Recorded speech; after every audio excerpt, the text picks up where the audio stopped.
Hi there, it's Kathy from Raven Vintage. Welcome back to my craft room. Come on in, I saved you a spot. And welcome back to the shoebox stash. Look at everything we have made so far. How fun is this? And we still have room for the last 5 days.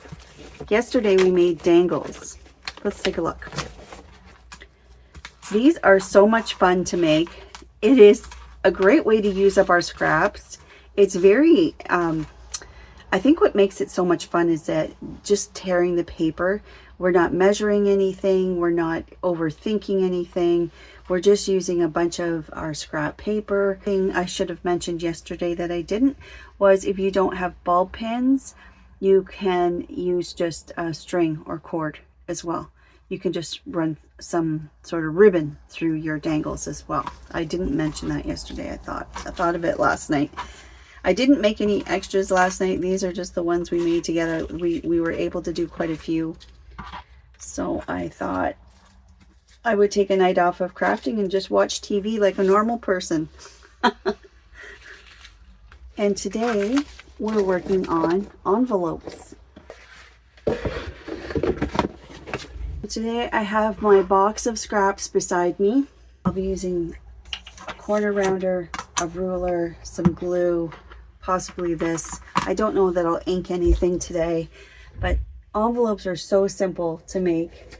Let's start with a larger one, and then we get into some more mini sized ones. I'm gonna take my paper where I can make myself a square.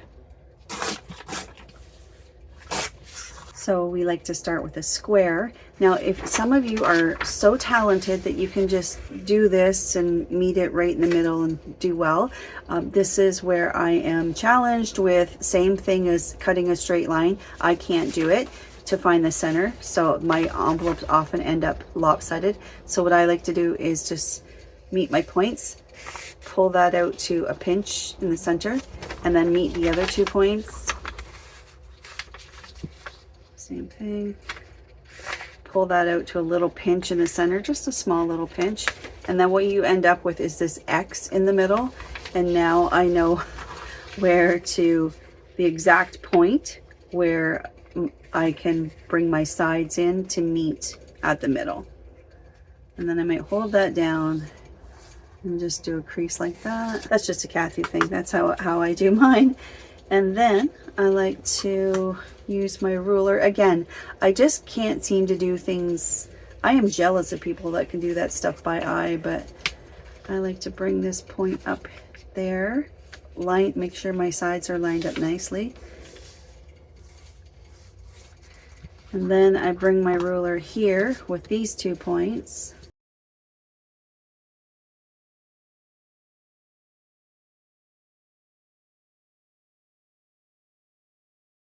There we go. And fold that under, and then of course these points here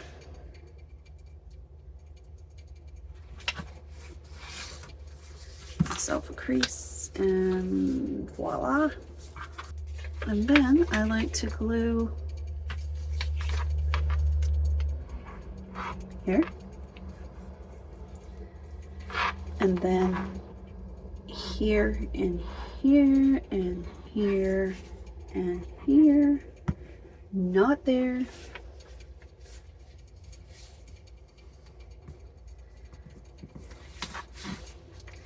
And then I like to round my, like that. Done. First envelope done. How pretty.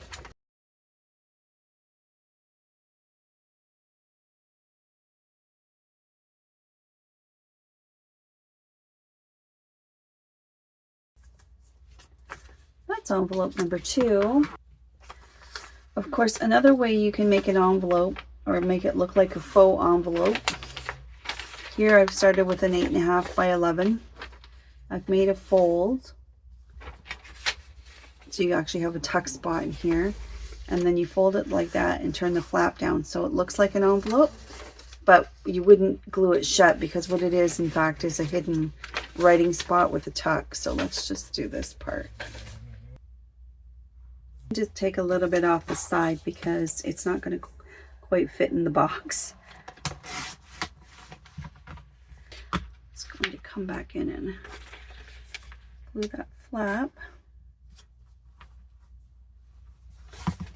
So we have a tuck on the inside.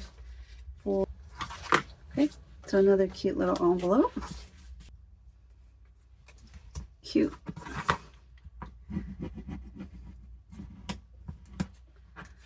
Okay, so there's just a teeny tiny little guy. Okay, and then of course you can just take something that's more of a rectangular shape and stand it up on the tall side and just do this simple little envelope. I mean, it doesn't get much more simple than that. And then of course just glue your sides. Is also just a sweet little envelope. Cute. I like that. Of course, we can do book page envelopes as well. There's another idea. Just here's another thought. Just take this, match up your corners. Just need a very make our own little flap. Make it look like an envelope.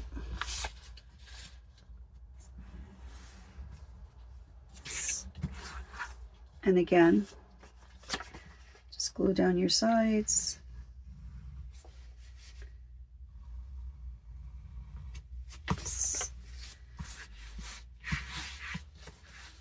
Pretty simple.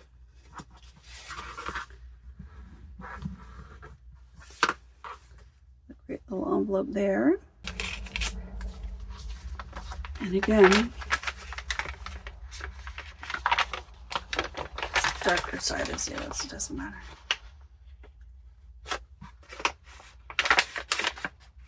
Pinch.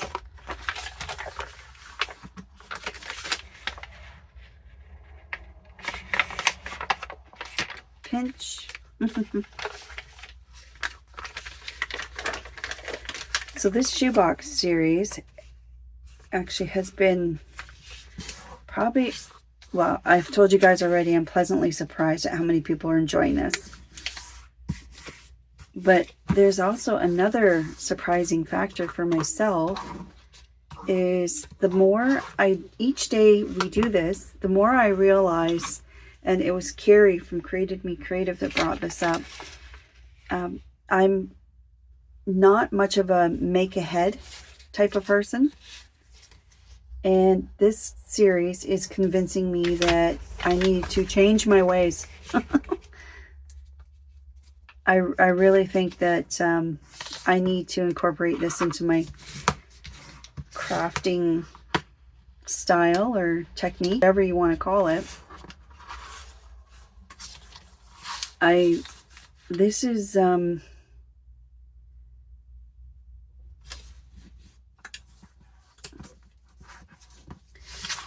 just simply because to have the items on the ready available in the box as you're making a journal, I think it's going to really help me with some of that decision fatigue that I get sometimes when I'm making a journal.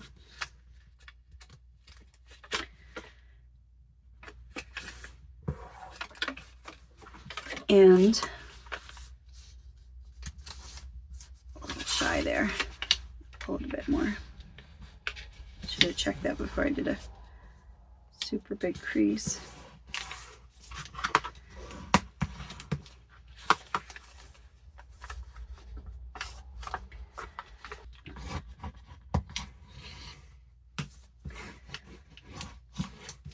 There we go. So cute. A little bit torn edges, but so cute. And I'm just going to guess where I want the body of the envelope to be. And then I'm going to fold this down as the flap and leave some space in here. Just a guess. Okay. So that's what my envelope, you could leave it flat like that, and you can leave it flat like that. But if we want it to have this characteristic of an envelope, I'm gonna open it up. So we'll do the bottom first and just match your corners. And you want to cut for the base, you want to cut from the open side, right from the corner, and just a small angle across. Not too deep, because then your flap won't cover things. Like that. So we just want to make sure my flap is going to cover that. It is. Just a second.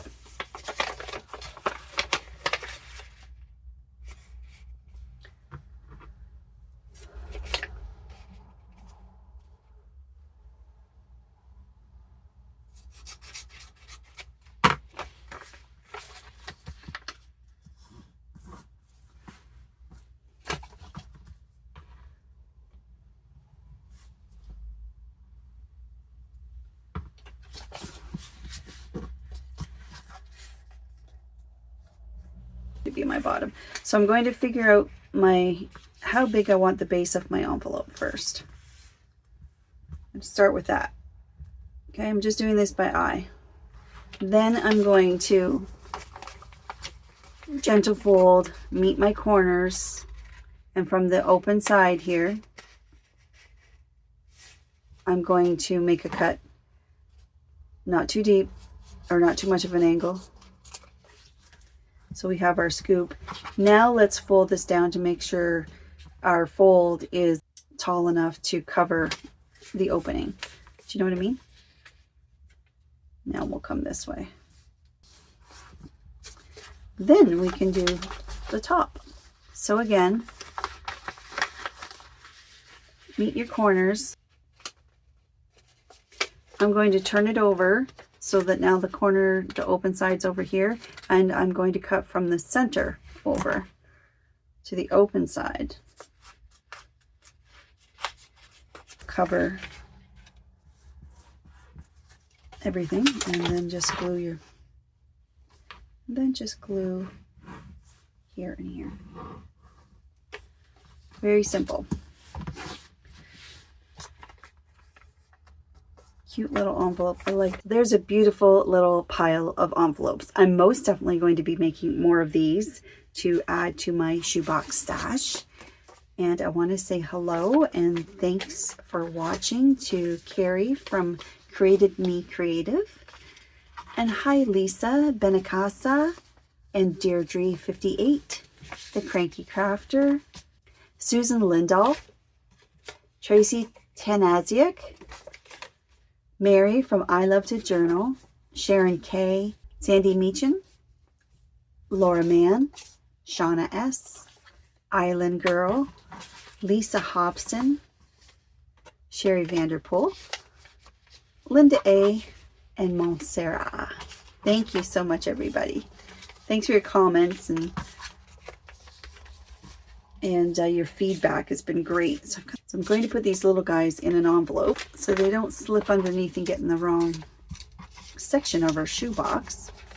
Let's get these in our shoebox.